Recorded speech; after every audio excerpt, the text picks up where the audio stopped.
আলহামদুলিল্লাহ ওয়াসসালাতু ওয়াসসালামু আলা রাসূলিল্লাহ ওয়া আলা আলিহি ওয়া সাহবিহি ওয়া মাওয়ালা আম্মা বা'দ। আল্লাহ রাব্বুল আলামিন আরশে আজিমের উপরে থাকা আল্লাহর যেগুলো অঙ্গ প্রত্যঙ্গের নাম উল্লেখ করেছে, হাত, চোখ, চেহারা, পায়ের নলা, পা আসে নাই, পায়ের নলা আসছে, খেয়াল রাখবেন। আবার নলা মানে না ওইদিকে কুদরতি পা মানে, আবার কুদরতি পায়ে নাকি সেজদাও দেয়। এটা আকীদা যারা জানে না, এদের এই দুরবস্থা। আর যারা আকীদা বিশ্বাস করে, সঠিকভাবে চর্চা করে, তাদের কথা হলো যেটা উল্লেখ হয়েছে এটা সবই আছে, কিন্তু ওনারটা ওনার মতো, মাখলুকেরটা মাখলুকের মতো, কোনো তুলনা নেই, উপমা নেই। আবার বিপরীতে আবার কি নাই, এই বিঘ্নতা নাই এবং বিকৃতি নাই। ওরা বিকৃতি করে ফেলে এবং অস্বীকারও করে ফেলে। অস্বীকারও করা যাবে না এবং বিকৃতি করা যাবে না, আবার মানতে গিয়ে কি করা যাবে না, তুলনাও করা যাবে না। এইভাবেই আহলে সুন্নাত জামাতের আকীদা হল মাঝখানে, যে তারা মানে আবার বাড়ায় না, আবার কমায় না। কিন্তু মুরজিয়ারা, মুতাজিলারা এবং এই আশারি মাতুরিদিরা কমায় দেয়। মুসাব্বিহা যারা আছে, মুজাসসিম, ওরা বাড়ায় দেয়। এরপরে একটা অজুহাত কি বানাইছে, যখন দেখছে যে এদের সাথে পারতেছে না, যারা আল্লাহ রাব্বুল আলামিন আসমা সিফাতকে সঠিকভাবে নিরূপণ করা আহলুস সুন্নাহ জামাতের মাধ্যমে প্রাণপণ চেষ্টা করে করছে, এখন সব বাদ দিয়ে এনারা হয়ে গেছে মুসাব্বিহা। ওনারা আল্লাহর উদাহরণ দিয়ে দিচ্ছে, যে এরা আকীদাটা বলতে গিয়েই বলে যে লাইসা কামিসলি শাইউন ওয়া সামিউল বাসির, যে আমার আল্লাহর সাথে কারো তুলনা নাই। কারণ জানে যে এটা বলতে গেলে একদল সরলমনাও বিভ্রান্ত হতে পারে, আরেকদল গরলমনাও এসে আপত্তি করতে পারে, কিন্তু এরপরও এটা শুনে না, একবারের জন্য এটা শুনতে রাজি না।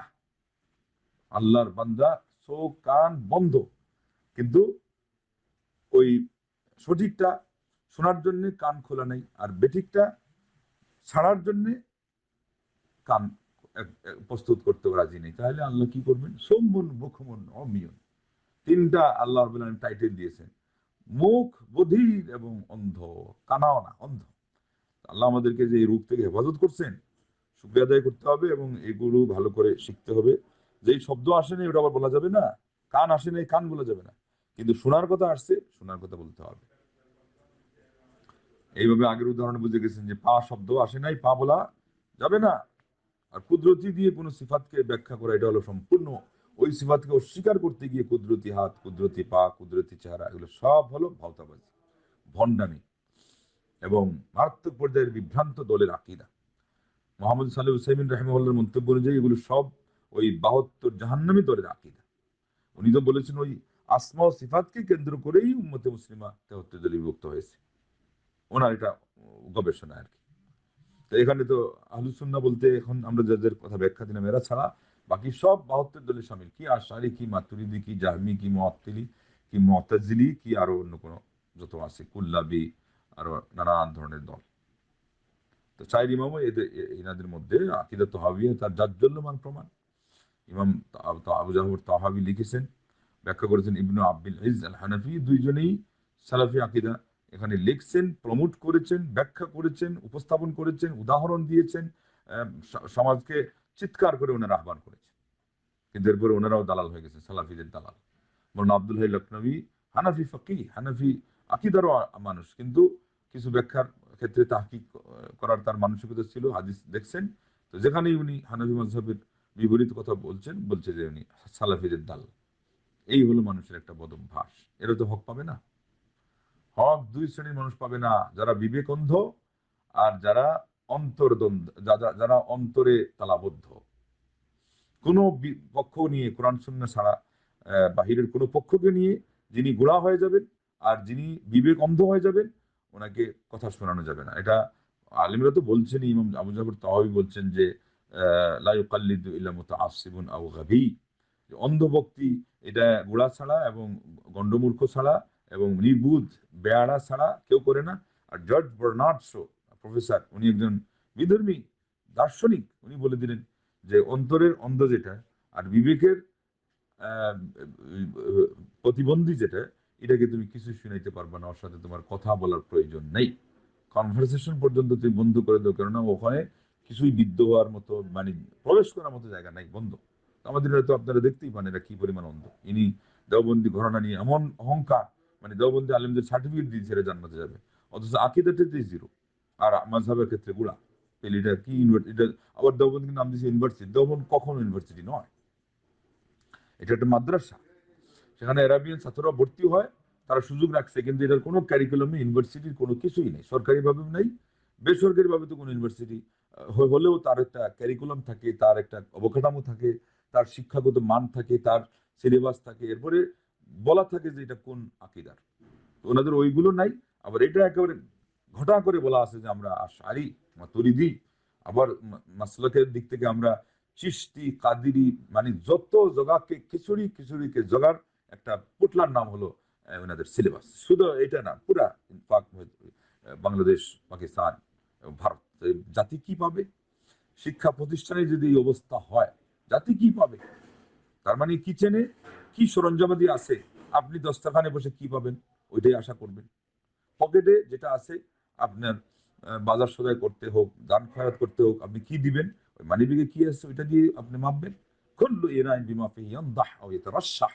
আরবিয়ান গবেষকরা বলেই দিয়েছেন, যা যে পাত্রে যেটা আছে ওইটাই সে ছাড়ে, ওইটাই সে উদ্গীরণ করে, ওইটাই সে এটার সে নিষ্কাশন করে। এর চেয়ে বেশি আর সে কি পারবে? তার তো নেই, তার তো যোগ্যতাই নেই।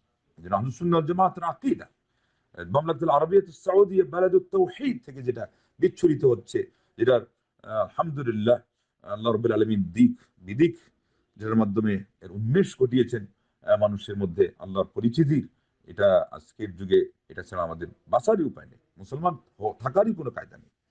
অতএব এটাকে দৃঢ়তার সাথে হাতে দাঁতে নাতে ধরে থাকতে হবে।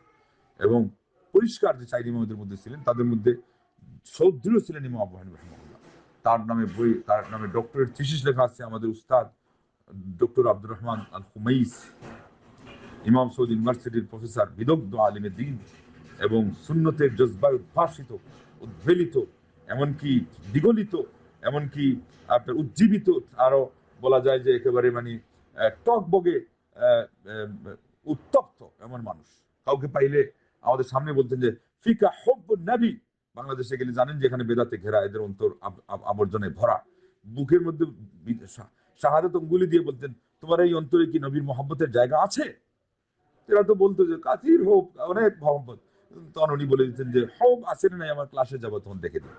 এরপরে ক্লাসে গিয়ে যখন হুজুরি বুজুরির প্রশ্ন আসতো, মাইকের সামনে নিয়ে 10-20টা প্রশ্নের চিরকুটগুলিকে সামনে নিয়ে আমরা মনে করতাম কি যে হবে আল্লাহ জানে। পরে এমন একটা ফুৎকার মানে দিতেন, ছু দিয়ে সব উড়াই দিতেন, বলে তোমাদের এই প্রশ্নগুলো এই ধূলিকণারও অবস্থান এবং মর্যাদা রাখে না। মানে কোরআন সুন্নাহর বিপরীত হয়ে যেত, ওনার আর সহ্য হতো না। এই জন্য ওনাকে বললাম যে উত্তপ্ত কোরআন সুন্নাহয় এইরকম করে যারা বিদগ্ধ আলিম হন, আল্লাহ রাব্বুল আলামিন তাদের ঈমান ওই রকম দেন, আর তারা মুসলিম উম্মার জন্য এরকম ত্যাগী আবেগী হন। এবং সেই জন্যই তো তারা চলে গেছেন তাদের দেশ ছেড়ে আমাদের দেশে ট্রেনিং কোর্স করার জন্যে, আকিদার উপরে, ইসলামী সংস্কৃতির উপরে, ভাষার উপরে, ফিকহের উপরে। তো যাই হোক, এভাবে তারা ত্যাগ দিচ্ছে। সারা বিশ্বে তাদের পদচারণা আছে। যারা বাহিরে থাকেন কম বেশি একটু দেখবেন, খবর নিবেন সেখানে সৌদিয়ান স্কুল আছে কি নাই, মাদ্রাসা আছে কি নাই, অন্তত মসজিদ আছে না নাই, সেখানে দেখবেন যে তাদের কিছু অবশ্যই তাদের সিন আছে, দাওয়াতি কাজে তাদের ভূমিকা আছে। আর অন্যগুলোর খবর হলো পাঁচ মিশাল জোগা খিচুড়ি, আজহারের যেটা মিশরের, এগুলো কোনো মানে ভ্যালু পাবেন না। আজ তারা আশারি মাতুরিদি মিলে সব লন্ডভন্ড।